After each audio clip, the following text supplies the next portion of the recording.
अस्सलाम वालेकुम, welcome to my channel. दोस्तों, इस वीडियो में इस्लामियात का लेक्चर 21 जो है वो डिस्कस करेंगे, उलूमुल हदीस 2। तो इसमें हदीस की कंप्लीशन और हिस्ट्री के बारे में सारा कुछ दिया हुआ है। तो वो लोग जो ये क्वेश्चन कर रहे हैं कि सर आप जो इम्पोर्टेंट होता है एमसीक्यूज़ होता है, शॉर्ट क्वेश्चन होता है, वो आप हाईलाइट नहीं करते।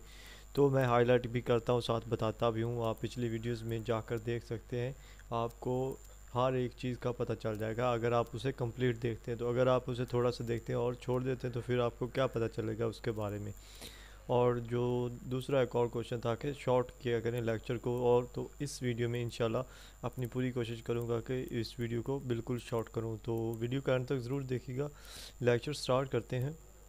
तो सबसे पहले इस लेक्चर में हमारे पास एक एमसीक्यूज़ है। वो ये है कि सेकंड मेजर सोर्स जो हमारे पास है किसका, गाइडेंस का, अल्लाह ताला ने जो हमें दिया है सेकंड सोर्स, वो कौन सी चीज़ है, वो हदीस है। एक ये एमसीक्यूज़ आपने याद रखना है।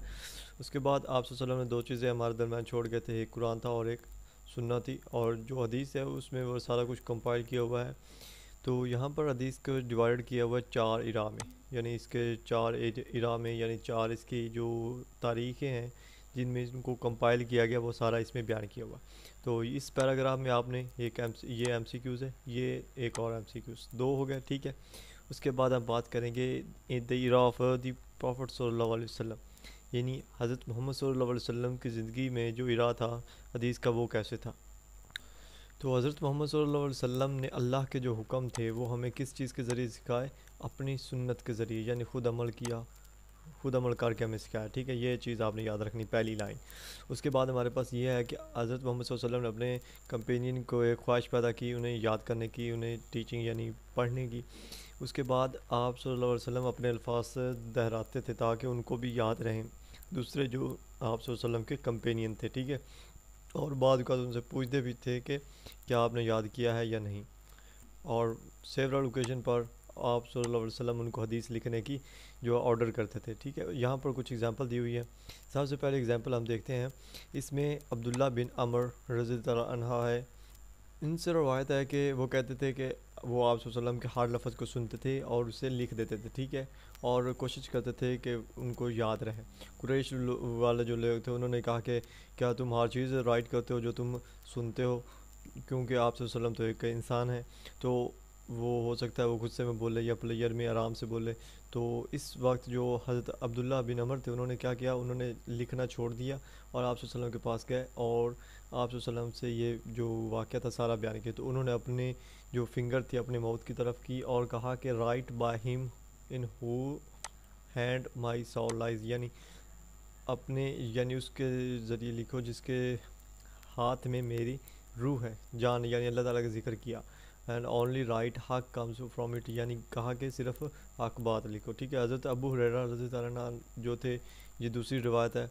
इसमें उन्होंने आप सल्लल्लाहु अलैहि वसल्लम ने जब एक खुतबा डिलीवर किया तो एक यमनी मैन आया, उसने कहा कि प्रॉफिट सल्लल्लाहु अलैहि वसल्लम इसे मेरे लिए लिख दो। तो आप सल्लल्लाहु अलैहि वसल्लम ने फरमाया ये जो है अक्तूबर लबी शाइन, यानी right it down for Abu Shah, यानी अबू शाह के लिए लिखो। एक तीसरी रिवाज जो है हमारे पास हज़रत अबू हुरैरा रज़ी अल्लाह अन्हु की said that an Ansari used to sit in the gathering, वो अंसारी आप सल्लल्लाहु अलैहि वसल्लम के मजमे में बैठा था और हदीस सुन रहा था। उसने कहा कि मैंने हदीस सुन ली है लेकिन मुझे याद नहीं है, याद नहीं, ठीक है। तो आप सल्लल्लाहु अलैहि वसल्लम ने फरमाया कि get help with your right hand, यानी अपने राइट जो दायां हाथ है उसके साथ लिखो। यहाँ इसका तर्जमा मैंने आपके साथ कर दिया है कि अपने दाएं हाथ से मदद हासिल करें। इसका इशारा अपने हाथ से लिखने की तरफ था, यानी आप सल्लल्लाहु अलैहि वसल्लम ने उसे इशारा किया कि अपने हाथ से लिखो, ठीक है। तो इसमें याद करने के लिए अगर मैं कहूँ तो ये आपने याद लिख लेनी, ये वाली ये जो आयत है, और इसमें इतना मुझे कोई लग नहीं रहा याद करने के लिए, ठीक है। तो उसके बाद हम बात करेंगे। तो यहाँ पर जो सहीफ़े थे जो आप सल्लल्लाहु अलैहि वसल्लम के सहाबा ने लिखे थे वो आपने याद रखने, वो कौन कौन से हैं। सहीफ़ा जो है हज़रत अली रज़ी अल्लाह अन्हु का था, ठीक है। सहीफ़ा सदीक़ा जो हज़रत अब्दुल्ला बिन अमर रज़ी अल्लाह अन्हु ने लिखा, और सहीफ़ा अमर बिन हज़ाम रज़ी अल्लाह अन्हु ने लिखा, ठीक है। ये आपने याद रखने हैं। इस ये जो सेकंड वाला, इसमें एक एमसीक्यूज़ ये भी है कि सहीफ़ा सिद्का जो था वो किसने लिखा था, ठीक है। तो ये तीन सहीफ़े यहाँ पर आपने याद रखने। और यहाँ पर जो हमारे पास ये है, इसमें बताया गया है कि आप सल्लल्लाहु अलैहि वसल्लम ने ख़ुद जो लेटर लिखे थे किंग्स को, जो रूलर थे, बादशाह थे उस वक्त, उनको, ताकि वो इस्लाम कबूल लाए।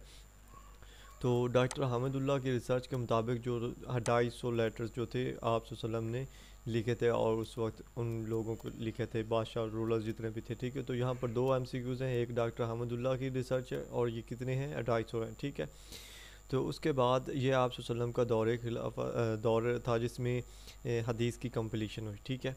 इसमें आपने सहीफ़े याद रखने हैं और ये चीज़ें याद रखनी है, और आपको साथ साथ बता दिया जो जो याद रखना है, ठीक है। उसके बाद है कंप्लीशन ऑफ हदीस इन दी कंपेनियन सीरा, यानी आप वसल्लम की ज़िंदगी के बाद जो आप सल्लल्लाहु अलैहि वसल्लम के सहाबा थे उन्होंने हदीस की कंप्लीशन किस तरह की। तो यहाँ पर जो सहाबा थे वो हदीस को किस तरह से कंपाइल करने की कोशिश में लगे थे, मेमोराइज़ करते थे, रिकॉर्ड करते थे, राइट करते थे, रिकॉर्ड राइट यानी लिखते थे, और प्रैक्टिस करते थे, खुद अपनी ज़िंदगी में अमली काम करते थे। तो आप सल्लल्लाहु अलैहि वसल्लम के जो सहाबा थे, आप वसल्लम के जो सहाबा थे वो आप वसल्लम से डायरेक्ट हदीस सुनते थे, उन पर ये अल्लाह ताला का एक एहसान था। इसी के बारे में हज़रत अनस बिन मालिक रज़ी अल्लाह अन्हु जो थे उन्होंने कहा है कि वो आप वसल्लम की वो ग़ुलामी करते रहे, यानी आप वसल्लम के खिदमतगार रहे 10 साल तक, ठीक है। ये MCQs है, ठीक है। उसके बाद वो कहते हैं कि हम आप वसल्लम के साथ बैठते थे और तकरीबन जो 60 यानी 60 जो पर्सन थे इन नंबर, ठीक है। एंड दी प्रॉफिट वसल्लम टाट दैम हदीस, यानी आप वसल्लम उनको हदीस सिखाते थे। तो बाद में वो क्या करते थे, जब आप वसल्लम चले जाते थे तो वो एक दूसरे के साथ डिस्कस करते थे। डिस्कस करने के बाद वो हदीस जो उनके दिलों में ऐसे बस जाती थी, बहुत ही कल्टिवेटेड उनके दिलों में बस जाती थी, ठीक है। ये एक मेमोराइजेशन करने का उनका तरीक़ाकार था, ठीक हो गया। उसके बाद है राइटिंग ऑफ हदीस, हदीस को राइट कैसे करते थे। तो जो सहाबा थे वो राइट करने की प्रैक्टिस करते रहते थे, साथ साथ जो राइटिंग का प्रोसेस था वो मुख्तलिफ सहाबा अदा करते थे, ठीक है। तो यहाँ पर हज़रत सलमा रज़ी अल्लाह अन्हु की नरेट है, उनसे रवायत है कि उन्होंने हज़रत अब्दुल्ला इब्न अब्बास रज़ी अल्लाह अन्हु को राइट करते देखा, और वो हदीस किस से ले रहे थे, अबू राफ़ी रज़ी अल्लाह अन्हु से ले रहे थे, जो कि आप वसल्लम का सर्वेंट था, ठीक है। उनसे हदीस सुनकर लिख रहे थे, जैसे कि वो रवायत करते थे, जो हमने पिछले लेक्चर्स में देखा कि हदीस को रवायत करने के भी उन्होंने तरीके दिए थे कि वो हदीस अथेंटिक है या नहीं, वो सारा कुछ करते थे, वो क्लियर करते थे, फिर हदीस को लिखते थे, ठीक है। वो तो यहाँ पर हमारे पास जो है official commandment for the teaching of the Quran and the सुन्ना। यहाँ पर इसका मतलब यह है कि जो ऑफिशियल यानी गवर्नमेंट की तरफ से हुक्म आया कुरान और सुन्नत को टीच करने का, तो ये हज़रत उमर रज़ी अल्लाह अन्हु के दौर की बात है। उन्होंने क्या किया, उन्होंने मुख्तलिफ सूबों में जो टीचिंग के सीनियर स्कॉलर्स थे, जिन्हें पता था, जो आप वसल्लम के कंपेनियन थे, उनको वहाँ भेजा और टीच कर जो कुरान और सुन्नत थी वो लोगों तक पहुँचाई। तो ये ऑफिशियल कमांडमेंट थी हज़रत उमर रज़ी अल्लाह अन्हु के दौर में सबसे पहले हुआ। तो ये आपने याद रखना है, जो सेकंड खलीफा थे, ठीक है। हज़रत अबू बकर सिद्दीक़ पहले खलीफा थे, ठीक है। उसके बाद है हमारे पास हदीस सर्कल्स ऑफ द कंपेनियंस में सर्कल जो हदीस था वो कैसे था, जो सीनियर स्कॉलर थे लाइक हज़रत अबू हुरैरा रज़ी अल्लाह अन्हु सबसे ज़्यादा हदीस रवायत करने वालों में से हैं, ठीक है। और हज़रत अब्दुल्ला इब्न मसूद, हज़रत अब्दुल्ला इब्न अब्बास, हज़रत अनस बिन मालिक रज़ी अल्लाह अन्हु, जो ये सारे थे, इन्होंने मुख्तलिफ़ सिटीज़ में जाकर अपने जो सर्कल्स थे वो बनाए, और वहाँ पर जो हदीस को नरेट करते और जो दूसरे लोग थे उन तक पहुँचाए। जैसे कि आप वसल्लम ने अपने आखिरी जो खुतबा तस्लीम में कहा था कि जो यहाँ मौजूद नहीं है, गायबाना मौजूद हैं, यानी यहाँ नहीं है, उन तक का ये जो हदीस सुन्नत है पहुँचाना आपका काम है। तो जो सहाबा थे वो वहाँ से निकल गए, ठीक है, निकल गए और दुनिया में मुख्तलिफ जो रीजन्स थे वहाँ पर चले गए। जैसा कि इस बात की तस्दीक ये होती है कि अभी सहाबा की जो कब्रें हैं वो पूरी दुनिया में मौजूद है, ना सिर्फ के मक्का और मदीना में, कि वो वहीं पर रह जाते, वो उनका जिस तरफ रुख था वो आपने हर चीज़ छोड़ छाड़ कर चले गया और हदीस कुरान की टीचिंग जो वो फैला दी। तो यहाँ पर इसकी एग्जांपल दी हुई है, सहीफ़ा इमाम बिन Munabao was written by the student of Abu Huraira, so there is no gap in the completion of hadith। ये अबू हुरैरा रज़ी अल्लाह अन्हु के स्टूडेंट थे, तो इस हदीस में कोई कंप्लीशन नहीं, यानी कंप्लीशन जो हदीस थी उसमें कोई गैप नहीं आया। तो ये हज़रत मोहम्मद सल्लल्लाहु अलैहि वसल्लम के सहाबा के जो काम था हदीस कंप्लीशन करने का वो मुकम्मल हुआ। अब उनका काम शुरू होता जो ताबईन थे, जो सहाबा के आगे लोग थे, जो ताबईन थे, जो उनको सहाबा से जिन्होंने नॉलेज हासिल किया। तो जो ताबईन का वर्क था वो देखते हैं, इसमें इस्लाम उस वक्त फैल चुका था सारे नॉर्थ अफ्रीका और दूसरे लैंड में। तो हज़रत उमर बिन इब्न अब्दुल अज़ीज़, ये हज़रत उमर बिन जो हज़रत उमर है उनके सक्सेसर थे, यानी उनसे भी बाद में आए। और ये वो हज़रत उमर बिन अब्दुल अज़ीज़ हैं जो हमने उर्दू में जो इंटर में पढ़ा है, ठीक है। तो उन्होंने लेटर किया कि इनको सीनियर जो स्कॉलर थे हदीस को, उनको ऑर्डर किया कि वो आएँ और हदीस को कंपाइल करें, क्योंकि उस वक्त जो लायर्स थे उनको भी एक्सपोज करना था, फैब्रिकेटर्स जो थे जो गलत हदीसें बयान कर रहे थे उनको एक्सपोज करना था। तो हज़रत Abu Bakr ibn Hazm was माउदूस डायरेक्टेड बाय द खलीफा टू कंपाइल द हदीस, जो हदीस कंपाइल करने के लिए खलीफा ने इनको डायरेक्ट किया था। हज़रत अबू बकर इब्न हज़ाम उनमें से थे, ठीक है। और उसके बाद खलीफा Umar bin Abdul Aziz requested him to wrote down all the हदीस of the prophet focus on the gathering the हदीस। तो हज़रत उमर इब्न अब्दुल अज़ीज़ ने सबसे पहले रिक्वेस्ट किसको की? अबू बकर इब्न हज़ाम को। ये MCQs है, इसको याद रखना है कि वो उन्होंने उससे रिक्वेस्ट की कि आप वसल्लम की सारी हदीस को एक जमा किया जाए, गैदर किया जाए। और जो हदीस गैदरिंग करने वाले दूसरे थे अमराह बिनत अब्दुर्रहमान, जो सारे नरेटर्स थे उन सारे को इकट्ठा किया, जिनमें यहाँ पर कुछ नाम है जो आपने याद रखने हैं। अमराह बिनत अब्दुर्रहमान है, आयशा रज़ियल्लाहु अन्हा है, साद इब्न इब्राहीम है, इब्न सहीबा अल-ज़ुहरी है। ये सारे क्या थे? कंपाइल करने वाले बुक, इन्होंने पहले भी कंपाइल की हुई थी बुक। तो Al-Zuhri became the first compiler of the हदीस। यहाँ पर अल-ज़ुहरी जो है ये वाला अल-ज़ुहरी, ये सबसे पहले कंपाइलर थे हदीस के। ये आपने MCQs याद रखना है, ठीक है। तो इरा ऑफ द सक्सेसर में यही चीज़ें थी, यानी हज़रत उमर बिन अब्दुल अज़ीज़ ने रोट किया सीनियर स्कॉलर को, उनमें सीनियर स्कॉलर्स में नाम उनके याद रखने हैं, और अल-ज़ुहरी जो सबसे पहले हदीस के कंपाइलर थे ये याद रखना है, ठीक है। उसके बाद हमारे पास इरा है दी फॉलोअर्स तबा ताबेईन, जो इनके भी सक्सेसर थे उनकी बारी अब आती है, the era of the followers, ठीक है। तो इसमें तो आपको पहले बताता चाहूँ कि ये जो तबा ताबेईन का इरा था ये सबसे मोस्ट फ्रीक्वेंट वर्क हुआ इसमें बहुत सारी जो किताबें थी, सही बुखारी, सही मुस्लिम, वो सारी इसमें जो हदीस हुई इसमें हमारे पास यहाँ पर मैंने एक देखा था MCQs, यानी ये जो सबसे पीरियड थे उनमें से क्या है? गोल्डन पीरियड है, कंप्लीशन ऑफ द हदीस, गोल्डन पीरियड है तबा ताबईन का इरा जो था, ठीक है। इसमें सही हदीस को जो इसनद थी, सही अथेंटिक हदीस उनको कलेक्ट किया गया, और जो कंपेनियन जो उनके फॉलोअर थे उनकी हर चीज़ को रिकॉर्ड किया गया प्रॉपर तरीके से, प्रॉपर अथेंटिसिटी से। तो यहाँ पर जो इसमें या आपने याद रखना है वो ये होगा जो आपके सामने है, golden period of for the completion of हदीस। उसके बाद हमारे पास इसमें जो 6 वैल्यूएबल बुक्स थी जो इस इरा में आई, वो कौन कौन सी हैं? सही अल बुखारी, इमाम बुखारी, यानी जो सही बुखारी वो हज़रत इमाम बुखारी ने लिखी थी। सही मुस्लिम जो इमाम मुस्लिम ने लिखी थी। सुनन ऑफ अबू दाऊद, सुनन जो किताब थी अबू दाऊद ने लिखी थी। सुनन ऑफ तरमीज़ी ने लिखी थी इसको। सुनन ऑफ निसा, सुनन ऑफ इब्न माजा। ये जो यहाँ पर हमारे पास इसकी दी हुई है, ठीक है। ये इनके नाम आपने याद रखने कि किस किस ने किताब और कौन कौन सी किताब लिखी। तो ये शॉर्ट क्वेश्चन आपने याद रखना है, फिर ना कहिएगा कि बताया नहीं, ठीक है। और ये इन इरा का जो गोल्डन पीरियड कहा जाता है, ठीक है। ये MCQs और ये 6 किताबें, ठीक है। उसके बाद हम बात करेंगे introduction to fundamental book of हदीस। हम जो हमारे पास हदीस की बुक्स हैं उनको थोड़ा थोड़ा इंट्रोड्यूस कराएंगे। सही अल सित्ता किसे कहते हैं? जिसमें 6 किताबें हैं, 6 साउंड बुक्स ऑफ हदीस, जिसमें 6 बुक्स हैं जो हम यहाँ पर देखेंगे कि कौन कौन सी बुक्स हैं। तो ये जो सही सित्ता हमारे पास बुक्स हैं, इसमें 6 बुक्स हैं, जिनमें से 4 जो वो सुनन्स हैं और 2 सहीज़ हैं।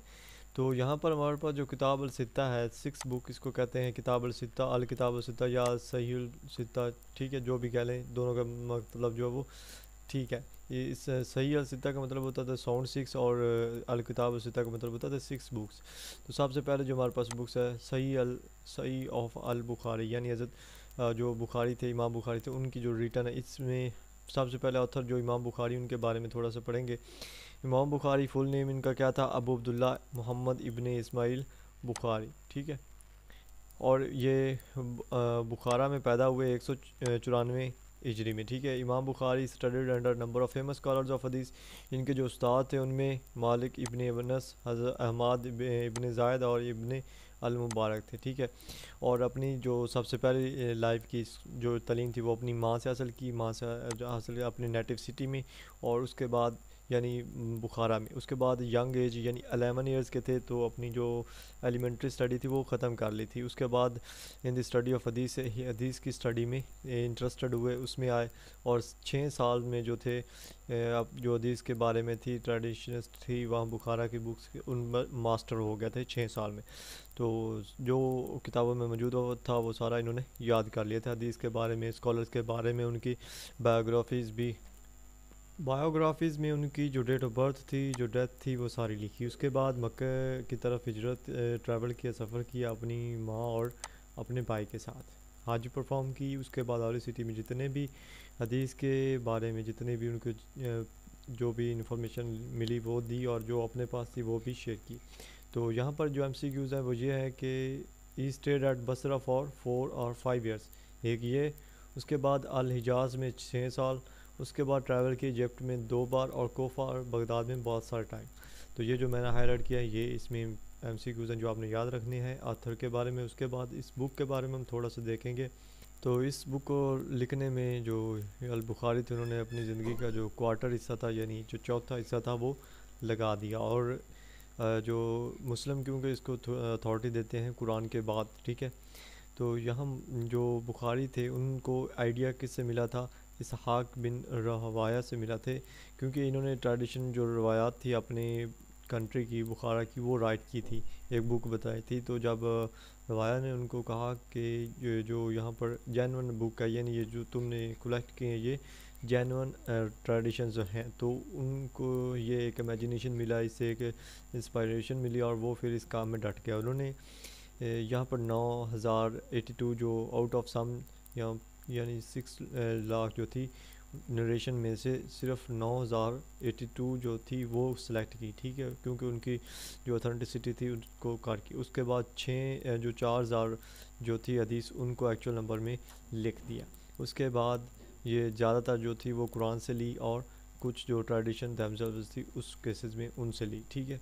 तो यह बुक के बारे में था, ठीक है। इसमें MCQ ज़्यादा है और शॉर्ट क्वेश्चन है, जो छोटे छोटे से शॉर्ट क्वेश्चन है, ठीक है। तो उसके बाद ऐसे सही ऑफ मुस्लिम, मुस्लिम के बारे में सबसे पहले इमाम मुस्लिम के बारे में पढ़ेंगे। इमाम मुस्लिम जो थे उनका मुकम्मल नाम था मुस्लिम इब्ने अल हज्जाज इब्ने मुस्लिम, और वो अरब के जो किशरी क्लैन था उससे बिलोंग करते थे और निशापुर में रहते थे, ठीक है। 206 में उनकी बर्थ हुई, 261 में उनकी डेथ हुई, ठीक है। बहुत सारी कंट्री का सफ़र किया जिसमें पर्स, इराक, सीरिया और इजिप्ट है। और उसके बाद जो उस वक्त के ट्रेडिशनिस्ट्स थे उनको उनसे लेक्चर लेते थे, जैसे कि इसहाक इब्न रवाया थे, Ahmad ibn Hanbal, Ubaidullah al कवेरी एंड सिवाया इब्न यूनस, अब्दुल्ला इब्न मुसलमा, हमाला इब्न याहिया, ये उनके समझ लें तो उस्ताद थे जिनसे वो लेक्चर्स लेते थे और निशापुर में रहे और वहीं से छोटे से बिजनेस से अर्निंग करते थे और अपनी पूरी लाइफ मोहम्मद सल्लल्लाहु अलैहि वसल्लम की सुन्नत को सर्विस करते हुए गुजारती, ठीक है। उसके बाद इस बुक का जो इंट्रोडक्शन है इसमें, तो ये बुक सही मुस्लिम के बाद दूसरे नंबर पर है और ये भी अथेंटिसिटी मानी जाती है। और इसका जो प्रूफ था, रीडिंग प्रूफ था, वो अबू ज़रा ने किया और ये मुसलमान इसको बड़ी अथेंटिसिटी किताब मानते हैं। और इस जो कलेक्शन था इसके अलावा भी मुसलमानों ने बहुत सारे कलेक्शन की, जैसे कि इब्ने खुज़ैमा जो थे उन्होंने 311 में किया, अबू हातिम मोहम्मद इब्ने हिब्बान जो थे उन्होंने 354 में किया, लेकिन इनको उतनी शहरत हासिल नहीं हुई जितनी जो इमाम बुखारी और इमाम मुस्लिम की इन किताब को हुई, ठीक है। उसके बाद आता है सुनन ऑफ अल तरमीज़ी, ठीक है, इसको देखते हैं। तो जो अल तरमीज़ी थे वो मक्का में पैदा हुए 209 हिजरी में, ठीक है। और ट्रैवल किया बहुत सारी कंट्रीज़ में जिसमें इराक, पर्सिया और ख़ुरासान शामिल है। और वहाँ से जो अल बुखारी, मुस्लिम, अबू दाऊद थे इनसे मिल कर काम किया, ठीक है। इनसे बहुत सारी चीज़ें हासिल की। उसके बाद अपने वर्ड जो ख़ुरासान का प्रोविंस था, अपना होम टाउन था, वहाँ वापस आए मक्का में, ठीक है। कंपाइल इस जमी आफ्टर दैट, इसके बाद अपनी 20 जो इयर्स लाइफ थी वो इसमें कंपाइल करने में लगा दी। अबू ईसा यहाँ पर इसका नाम लिखा हुआ है अबू तरमीज़ी का, कि डाइड एट तरमीज़ी यानी तरमीज़ में ही डाइड हुए 299 एज में। तो बर्थ, डेथ और के उस्ताद जो थे, और ये आपने याद रखना है जस्ट, ठीक है। उसके बाद introduction to the book, book अगर इंट्रोडक्शन में बात करें, इन्होंने ये चीज़ जो थी वो अबू दाऊद से अडॉप्ट की, जो बाद में इन्होंने खुद इम्प्रूव की। और इनके बाई स्टूडेंट जो इनके स्टूडेंट थे अबू ईसा मोहम्मद इब्ने ईसा और इब्ने सवरा सौरा इब्न मूसा अल दहाक अल तरमीज़ी। तो यहाँ पर जो आपने याद रखनी है कि इन्होंने अल जमी कहते थे अपनी जो कंप्लीशन थी उसको, ठीक है। ये एक इसमें बहुत सारे ट्रेडिशन थी और इन्होंने हदीस को जो कैटेगराइज किया था, जो आपने पीछे लेक्चर में देखा था, हदीस को जो उसको सही साउंड जिसे कहते हैं, हसन फेयर सही, हसन साउंड फेयर हसन, जिसमें गरीब दाइफ वीक मुनकर रिजेक्टर, ये जो हमारे पास है, हमने हदीस की कैटेगराइज देखी थी, ये इन्होंने की थी, ये आपने याद रखना है, ठीक है। और इसके बाद हमारे पास है दी सुनन ऑफ अबू दाऊद। अबू दाऊद की सुन्नत के बारे में सबसे जो इंट्रोडक्शन है अबू दाऊद के बारे में वो देखेंगे। तो सबसे पहले अबू दाऊद का नाम जो पूरा था वो अबू दाऊद सुलेमान इब्ने अल इशात अल सजिस्तानी था। सजिस्तानी क्यों कहते थे? क्योंकि ये सजिस्तान में पैदा हुए थे 2002 में, ठीक है। और उसके बाद अपनी एलिमेंट्री स्कूल ख़त्म करने के बाद निशापुर में स्कूल ज्वाइन किया। 10 उम्र थी, ठीक है, एज ऑफ 10 थी। और हज़रत जो मोहम्मद इब्न असलम थे उनके अंडर स्टडी किया। उसके बाद ट्रैवल किया बसरा की तरफ, वहाँ से बहुत सारे हदीस की ट्रेनिंग ली। और 838 में उन्होंने विज़िट किया कोफा को। कोफा को विज़िट करने के बाद अपनी स्टडी जो हदीस की सर्च की स्टडी थी वो शुरू कर दी, और जो इन्हें हिजाज़ में लेगी, इराक, पर्सिया, सीरिया और इजिप्ट में इनको जाना पड़ा, ठीक है। वहाँ ये मोस्ट ट्रेडिशनल्स थे जो हदीस को कलेक्ट करने वाले थे, जो लिखते थे, उनसे ट्रेनिंग ली और नॉलेज लिया। लेने के बाद अपना जो सारा कुछ लिखा। और अबू दाऊद जो थे वो डाइड हुए बसरा में, ठीक है, पैदा हुए सजिस्तान में, डाइड हुए बसरा में 275 हिजरी में। और इनकी एज कितनी थी? 73 थी, ठीक है। तो इनकी जो बुक थी उसके बारे में अगर देखें, उनका जो नॉलेज था इंसाइक्लोपीडिया का ट्रेडिशन के बारे में, उसकी वजह से वो बहुत जाने पहचाने जाते थे। उनकी वो जो फोटोग्राफिक मेमोरी थी, यानी जो कुछ याद करते उनकी मेमोरी में बस जाता। और अपराइट करेक्टर इस काइंडनेस के बारे में बहुत मशहूर थे। उनकी बहुत सारी किताबें थी, लेकिन जो सबसे ज़्यादा मशहूर है वो सुनन थी, और ये सबसे रिलायबल बुक थी। बाद में इसको चैप्टर्स में डिवाइड कर दिया गया इसी बुक्स को, क्योंकि ये लेंथ थी इसलिए। तो इन्होंने जो 5 लाख हदीस थी उनको कंपाइल एग्जामिन किया था, यानी उनको टेस्ट किया था, जिनमें से सिर्फ जो 4800 जो थी उनको अपनी बुक में राइट किया, ठीक है। ये इनके 20 ईयर्स, उनकी ज़िंदगी के जो 20 ईयर्स थे वो इसी काम में लग गए, ठीक है। उसके बाद है सुनन ऑफ अल निसा। अल निसाई जो सुनन थी इसके बारे में देखें। इनका जो सबसे पहले इनका मुकम्मल नाम अगर देखें तो इनका नाम था अबू अब्दुर्रहमान अहमद इब्ने शुएबा अल निसाई, ठीक है। बॉर्न हुए 214 हिजरी में और निसा में। और टाउन जो एक खारसान का टाउन था, ठीक है। अपनी अर्ली एजुकेशन करने के बाद 15 साल की उम्र में बल्क की तरफ जो ट्रैवल किया, वहाँ पर स्टडी हदीस की कुतायबा इब्ने सईद से, ठीक है। 1 साल से ज़्यादा अरसा लगाया। उसके बाद ट्रैवल किया हदीस की ख्वाहिश में इल्म हासिल करने की, इराक, अरेबिया, सीरिया की तरफ, और फिर इजिप्ट में जो थे वहाँ सेटल डाउन हो गए। और वहाँ पर जो अब उनके साथ यूनुस इब्ने अब्दुल आला, उनसे जो था अपनी तलीम हासिल की। उसके बाद 303 में वफ़ात पाई, ठीक है। इसके बाद जो इन्होंने इनकी जो बुक थी उसमें अगर देखें इंट्रोडक्शन टू बुक, तो in is large work on Sunan डिविशियस tradition compare the legal traditions which he consider to be other fairly reliable और ऑफ पॉसिबल रिलेबिलिटी। यानी इसके जो कुछ फ्रेंड्स थे उनके उन्होंने प्रोड्यूस किया सनद सुन्ना, जिन्हें कार्ड अल मुजतबा कहते हैं, और अल सुनन अल सुगरा। ये जो वर्क था which he claim contain only reliable tradition, ये सिर्फ रिलायबल यानी काबिल भरोसा ट्रेडिशन पर मौजूद था। और इस now accepted as one of the 6 canonical collection. तो इसको अब जो है 6 कैनोनिकल कलेक्शन उनमें माना जाता, ठीक है। उनके बाद जो इनकी अगर बात करें तो सुनन ऑफ इब्ने माजा। इब्ने माजा को जो सुना थी उसमें इनका सबसे पहले इंट्रोडक्शन देख लेते हैं। तो उनका जो नाम था अब्दुल्ला मोहम्मद इब्ने यजीद इब्ने रबी था, ठीक है, जिन्हें इब्ने माजा आमतौर पर कहा जाता था। तो वो कज़विन में पैदा हुए 2009 में और डाइड हुए 273 में, ठीक है। और अपनी जो लास्ट ईयर 10 ईयर्स की ज़िंदगी थे, जो बाद वाली ज़िंदगी थी, उसमें स्टडी हासिल करना शुरू की और विज़िट किया बहुत सारी ईरान, इराक, सीरिया, इजिप्ट को। ये जितने भी थे उनमें उन्होंने ईरान, इराक, सीरिया और इजिप्ट को विज़िट किया, क्योंकि वहाँ पर जो हदीस के जो उस्ताद थे वो मौजूद थे, इसलिए वहाँ विजिट करते थे, ठीक है। उसके बाद इन्होंने कलेक्ट किया था 4341 ट्रेडिशन को कलेक्ट किया था, जिनको 32 बुक्स में डिस्ट्रीब्यूट किया गया है। और उनके जो 1500 चैप्टर हुए, ठीक है, जिनमें से जो 3002 हैं वो रिकॉर्डेड की गई हैं। जो ऊपर हमने 5 पढ़ रहे हैं, जो इन 5 बुक्स हमने ऊपर देखी हैं उनके जो ऑथर थे उनसे ही रिकॉर्डेड हुई है, ठीक है।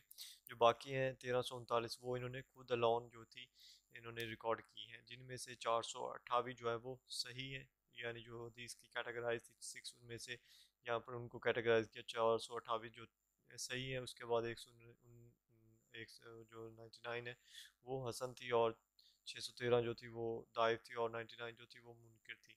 तो उसके बाद अपना काम जो अबू ज़रा को दिया, और उन्होंने इस बात की तस्दीक कर दी कि ये एक बेस्ट बुक है जो जिसमें हदीस मौजूद है, ठीक है। तो ये जो इसमें हमारे पास इनमें जितने भी हमारे पास ऑथर आए और बुक्स आए इनके बारे में जो जो चीज़ थी वो आपको बता दिया आपने, सिर्फ इनके बारे में इंट्रोडक्शन को वो याद रखना है, और जो लेक्चर है वो यहाँ पर ख़त्म होता है। तो अगर वीडियो अच्छी लगी तो लाइक करना और चैनल को सब्सक्राइब कर देना ताकि आने वाली वीडियोस आपको मिलती रहें।